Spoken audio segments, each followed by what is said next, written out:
السلام علیکم ورحمۃ اللہ وبرکاتہ۔ الحمد للہ رب العالمین والعاقبۃ للمتقین والصلاة والسلام علی نبینا محمد وعلی آلہ وصحبہ اجمعین، اما بعد۔ محترم ناظرین، دروس رمضانیہ میں آپ سب کا پرتپاک خیر مقدم ہے۔ آج کے درس کا بیان ہے قرآن کریم کا ماہ رمضان مبارک سے تعلق۔ محترم ناظرین، اللہ تعالیٰ نے قرآن کریم میں ارشاد فرمایا، انا انزلناہ فی لیلۃ القدر،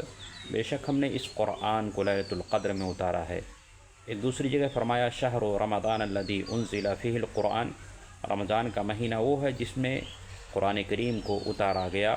پتہ یہ چلا کہ اللہ رب العالمین نے قرآن کریم کو رمضان مبارک اور وہ بھی اس کے مبارک راتوں میں لیلۃ القدر کے اندر نازل کیا ہے۔ اس لیے ہمیں چاہیے کہ ماہ رمضان مبارک میں بالخصوص اور عام دنوں میں بالعموم قرآن کریم کو بکثرت پڑھیں، اور اس کا بڑا ثواب ہے۔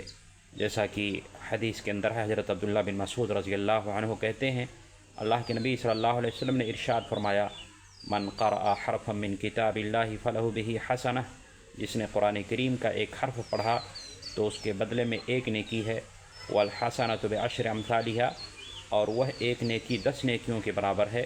لا اقول الف لام میم حرف،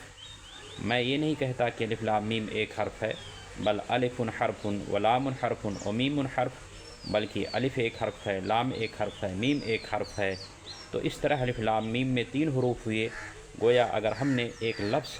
الف لام میم اپنی زبان سے ادا کر دیا تو اس کے اندر ہمیں کل 30 نیکیاں مل گئیں۔ اس طرح اندازہ کریں کہ قرآن کریم ہم جتنی دفعہ پڑھیں گے، جتنی زیادہ اس کی صورتوں کو پڑھیں گے، اس کی آیتوں کو پڑھیں گے، جس قدر اس کے جتنے زیادہ حروف پڑھیں گے، ہمیں اسی قدر نیکیاں حاصل ہوں گی۔ محترم ناظرین، یہ قرآن کریم رمضان مبارک کے مقدس مہینہ میں نازل ہوا، اس کا ثبوت حدیث سے بھی ملتا ہے، جیسا کہ مسند احمد کی روایت ہے، حضرت واصلہ بن عسقہ رضی اللہ عنہ سے روایت ہے کہ اللہ کے رسول صلی اللہ علیہ وسلم نے ارشاد فرمایا، صحف ابراہیم رمضان کی پہلی شب میں اتارے گئے، اور تورات جو حضرت موسیٰ علیہ السلام پہ نازل ہوئی، یہ 6 رمضان گزرنے کے بعد نازل کی گئی۔ زبور انجیل 13 رمضان گزرنے کے بعد نازل ہوئی، اور زبور 18 رمضان گزرنے کے بعد نازل ہوا، اور قرآن کریم 24 رمضان گزرنے کے بعد نازل ہوا۔ پتہ یہ چلا کہ صرف قرآن کریم ہی نہیں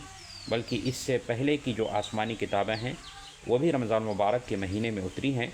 اس لیے قرآن کریم کا رمضان سے بڑا گہرا رشتہ ہے۔ ہمیں چاہیے کہ اس ماہ مبارک کے اندر جہاں ہم بہت ساری عبادتیں کرتے ہیں، نمازوں کا اہتمام کرتے ہیں، اسی طرح صدقات و خیرات کا اہتمام کرتے ہیں، وہیں پر ہم قرآن کریم کو بھی بکثرت پڑھیں،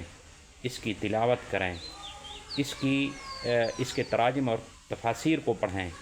اس کے اوپر عمل کرنے کی کوشش کریں، کیونکہ اگر ہم نے قرآن کریم پہ عمل کر لیا اور اس کو پڑھتے رہے اور اس کی تلاوت کرتے رہے تو یقین جانیے یہی قرآن کریم کل ہمارے لیے قیامت کے دن، جہاں کوئی سفارشی نہیں ہوگا، ہمارے لیے سفارشی بن کر کھڑا ہوگا اور کہے گا کہ اے اللہ، اس نے تیرے کلام کو راتوں میں جاگ جاگ کے پڑھا تھا، اس لیے اس کے حق میں میری سفارش قبول فرما۔ اللہ کے نبی صلی اللہ علیہ وسلم کی زبان مبارک سے نکلے ہوئے یہ الفاظ ہیں کہ القرآن یقول رب انی منعتہ النوم باللیل فشفعنی فیہ، کہ اے اللہ یہ رات میں جاگ کر کے قرآن پڑھتا تھا، اس لیے اس کے حق میں میری سفارش قبول فرما لے۔ اسی طرح روزہ بھی کہے گا کہ اے اللہ،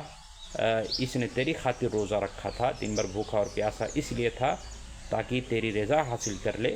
تو اس کے حق میں میری سفارش قبول فرما لے۔ اللہ کے نبی صلی اللہ علیہ وسلم فرماتے ہیں دونوں کی سفارشیں قبول فرمائیں گی۔ تو اس لیے ہمیں قرآن کریم کو پڑھنا چاہیے، اور سال کے 12 مہینوں میں پڑھنا چاہیے۔ ہمارا حال یہ ہے کہ رمضان کا مہینہ جب آتا ہے تو ہم صرف قرآن کریم کو ہاتھ لگاتے ہیں اور اس کی تلاوت کرتے ہیں۔ حالانکہ قرآن کریم یہ ہر روز پڑھنے کی کتاب ہے، ہم اسے روزانہ پڑھنے کا معمول بنا لیں، ایک پارہ، آدھا پارہ، ایک ورق، ایک صفحہ ہی صحیح، اگر انسان ایک صفحہ یا اس کی چند آیتوں ہی کو روز پڑھنے کا معمول بنا لے تو یہ بڑے فائدے کی چیز ہے۔ اور اللہ کے نبی صلی اللہ علیہ وسلم نے ارشاد بھی فرمایا ہے، اقرؤوا القرآن فإنہ یأتی یوم القیامۃ شفیعا لأصحابہ، کہ قرآن کریم پڑھو کیونکہ یہ قیامت کے دن اپنے پڑھنے والوں کے حق میں سفارشی بن کر کے آئے گا۔ اسی طرح ایک مقام پہ فرمایا کہ کل قیامت کے دن اس سے کہا جائے گا جو قرآن کریم سے محبت کرتے ہیں، اسے پڑھتے ہیں، اقرأ وارتقی ورتل کما کنت ترتل فی الدنیا فإن منزلتک عند آخر آیت تقرؤها، کہ پڑھو، اقرأ وارتقی، اور جنت کی سیڑھیوں کو چڑھتے جاؤ، کما کنت ترتل فی الدنیا، جیسے کہ قرآن کریم میں کو دنیا کے اندر پڑھتے تھے، اس کی آیتوں کو پڑھتے تھے، کیونکہ تمہارا مقام، تمہارا درجہ وہاں ہے جہاں پہ تمہاری آخری آیت ختم ہوتی ہے۔ تو یہ مقام ہے قرآن کریم پڑھنے والوں کا، ہمیں چاہیے کہ ہم قرآن کریم کو بکثرت پڑھیں۔ یقیناً دیکھیں، دنیا کے اندر ہماری بہت ساری تجارتیں ہوتی ہیں اور بہت سارے ذرائع ہوتے ہیں جس میں ہمیں کامیابی اور ناکامی دونوں چیزوں کا سامنا ہوتا ہے، لیکن قرآن کریم ایسی کتاب ہے کہ جس کو اگر ہم پڑھیں گے، اس کے اوپر عمل کریں گے تو ناکامی کبھی بھی ہاتھ نہیں لگے گی۔ خود اللہ تعالیٰ نے قرآن کریم میں ارشاد فرمایا، ان الذین یتلون کتاب اللہ واقاموا الصلاۃ وانفقوا مما رزقناہم سرا وعلانیۃ یرجون تجارۃ لن تبور، بے شک وہ لوگ